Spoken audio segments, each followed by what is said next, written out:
Anthony was willing to share his own personal story as a closing. It's a very touching, very survival-based story, and I just love him to death, and I want you guys to hear him out and support him with your applause.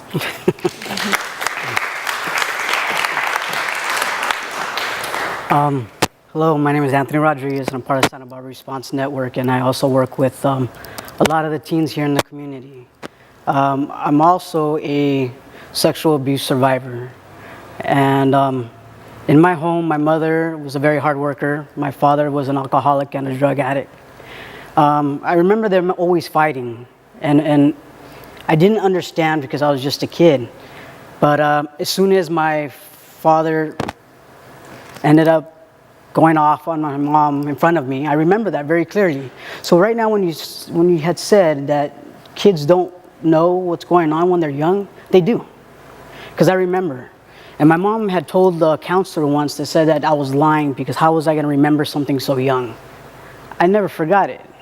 I do remember, and I was only 5 years old at that time. Well, because my dad was an alcoholic, and I used to grab his bottles and throw them away. And every time I throw them away, he'd pick me up and we'd go back to the liquor store and go buy another bottle. Well, one day, my mom and my dad were fighting. My dad was passed out on the couch. My mom took me outside and my cousin outside. And then all of a sudden, I just remember my mom screaming. I ran in the house. I'm looking at my dad. My dad's not moving. And my mom's screaming at him, yelling at him, Ruben, wake up, Ruben, wake up, Ruben, wake up. That's all I can remember. And I was standing there watching it. And I thought it was because I threw away his bottle of Bacardi. You know, I was like, oh my God, what did I do to my dad? Well, the next morning, my mom woke up with me and told me that my dad died. A couple days later, there was the funeral, and I was crying. That was my dad. My dad was everything to me, no matter what he was about. He was everything to me. But then my uncle told me to shut up and stop crying, that I wasn't supposed to cry, that I needed to be a man. That was the last day I cried for many, many years. Due to the fact that I had no outlet, I had no way to get it out, I caused a lot of people pain. But even more pain that I was causing towards somebody else was because I was being abused. On July 28th, 1980 was the first day that I got sexually abused by my uncle. And I'll never forget that. It was my aunt's birthday, and it freaked me out. It freaked me out so bad I didn't know what to do. I didn't know what to do. And that continued for many years. I was embarrassed. I was a guy. This was not supposed to happen to me. It only happens to girls, right? It's not supposed to happen to a man. What am I? So I had that in my head, but by the age of 12 years old, I was doing drugs, and I was already in a gang, and I was already tattooed up. I caused a lot of pain towards a lot of people, but a lot of people never gave me the chance, no matter what I was about. I was told that I was worthless, that I was told that I was good for nothing. My mom paid my cemetery plot at 16 years old because of the fact I wasn't going to live that long. I tried my own hand at suicide many times, but failed. I hated myself because how can I let somebody do that to me when I'm one of the best well-known gang members in East LA? How can this be happening to me? I should be defending myself, but I couldn't. I felt helpless. I couldn't do it. I wanted to. I'd say stop, but he didn't listen. Then it would be my fault. But that anger that I had, I took it out on somebody else. So I ran with the gangs many years, and I did a lot of things. I was in a lot of trouble, a lot of serious trouble. And people judged me. As soon as I walked here, my first experience in Santa Barbara was walking to the grocery store, and some lady looked at me. She goes, "Excuse me, can I ask you a question?" I said, "Yeah, sure." She goes, "Are you from LA?" And I said, "Oh yeah, I am." "Get the hell out of here." And she just went off on me. "You don't belong here. This is not a place for you to be here. You need to go back where you belong. Go back to Mexico. Go do this, go do that. You know, you're worthless. You don't deserve to be here. You don't need to be here." I didn't even know what to say. What do you say to something like that? When you're trying to change, it's hard. But then somebody comes at you and tells you you don't belong, that you're not worth it, that I need to go back to somewhere where I don't even know that location. You know nothing about me. I didn't speak up to about my abuse until almost I was 15 years old. By that time, I've already had put in a lot of people in hospitals because of my anger, my frustration, and I didn't care. The last time I had that suicide, I tried to shoot myself with a gun. I don't know how I missed. My brother hates me. I have a brother. He used to beat me up all the time because I'm a little guy. But this little guy had to learn how to defend himself. So no matter what I had to do, I always had a front. I always had my guard up. But the one thing that did change me was the person that actually gave me a chance. That actually was willing to listen, not hear, but listen to what I had to say. And didn't judge me for who I was back then. They gave me a chance to be who I really wanted to be. A lot of us don't get that chance. And I've been told that I'm worthless. So the day that I got that phone call from being a local hero, you had no idea. I thought it was a joke. I'm like, excuse me? I'm like, no. I did nominate somebody. She goes, no, it's not for anybody else. It's for you. I'm like, what? And I looked at my wife, and my wife's like, just answer the phone, just talk. But the first time, it didn't seem real. Why? Because all that came back. How can that be? I'm a loser. I didn't finish school. I never graduated because I got expelled from 3 districts at 9th grade. I ran with the wrong crowd. I had to almost deal with a gang injunction in Los Angeles, so I know what it's about. I've seen my friends shot, stabbed, killed. I've been shot and I've been stabbed. Every day I pull off my shirt, I have a reminder of who I am and what I was about back then. It didn't seem real. Why? Because I thought I didn't deserve it.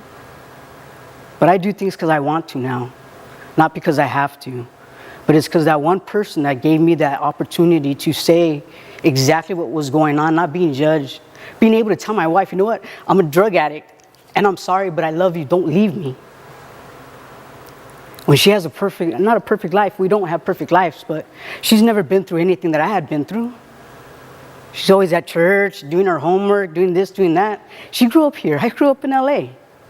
And even though everybody told her not to be with me, she didn't give up on me. And because of just that one person that just said, you know what, that's how you are, we'll get through it. I love you, so we'll go from there. And from that, it changed. It changed me a lot. When the local hero came out for the first time, I was literally now a survivor. I wasn't a victim anymore. Because no matter how many times I give my testimony to these kids in depth, I still wasn't open about it completely. But now that the report came out, and you can still look it up, now I'm set free. Now I don't have that on me anymore.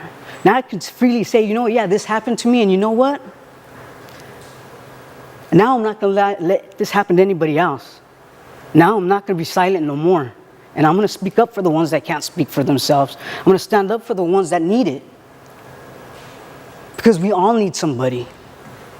And with you guys being here and with people coming in collaboration and making a difference, this is where it's going to start. You guys can make a difference. If I can do it, all these other kids can do it, but we just need to give them a chance. One of the kids that I just found out, his father is on the gang injunction. And this young man, I had no idea. This young man went out with me on Christmas. You can probably look it up on Facebook. This young man went out with me on Christmas Eve to go grab, because I grab all kinds of stuff and I just do whatever I can. We're out late at night on State Street with Christmas bags on both of our shoulders, giving away sweaters, shampoos, anything that we were given, we were out there giving it away. This young man, his father is on that gang injunction. If that happens, what is going to happen to that kid? What's going to happen to my kid? This young man is an amazing young man. full of life, happy. Never once did he ever mention that his dad's on a gang injunction, and I don't expect him to. Why would he? He's gonna think he's an embarrassment, and he's not. He's his own person, but we get prosecuted for whatever other people do. We can change. And whatever it takes, with everybody coming together, it makes a difference. But for me, I'm no longer a victim. And I'm a survivor. And I'm gonna make sure that I do the best that I can. But we can't do it without anybody else's help. Give people like me a chance. I know we make mistakes. Everyone does. But if you give us a chance and really listen, you'll see that all that pain is just something we need to get out. Something that we just need to talk about, but we're scared. We're embarrassed. We're told that we're going to be the ones to get them in trouble. But how am I going to get you in trouble if you're an adult? How is it my fault? Well, you know what? It's not our fault. And it wasn't my fault. So, trauma is big. And now, I'm part of the Santa Barbara Response Network. I'm the chief of operations for the team. We respond to homicides, suicides, and traumatic events. I also work at Our Lady of Guadalupe Church, and I work with kids that are into trouble in drugs and gangs. Because I want to. I don't get paid for it, but it's something that I feel I need to give back. Because I know one day these kids are going to give back to me.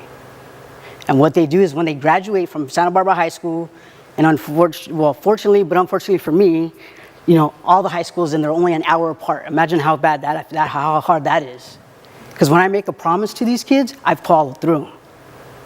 Because we remember the promises that were broken.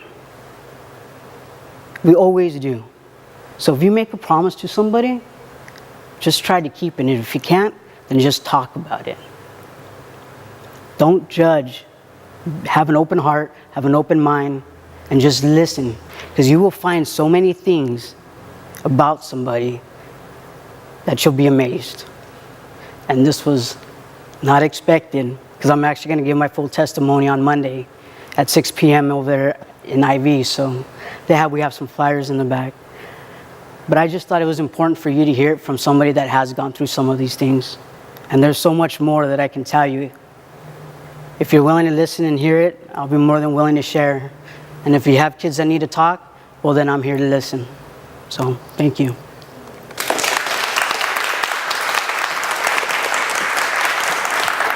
love you. Good, man.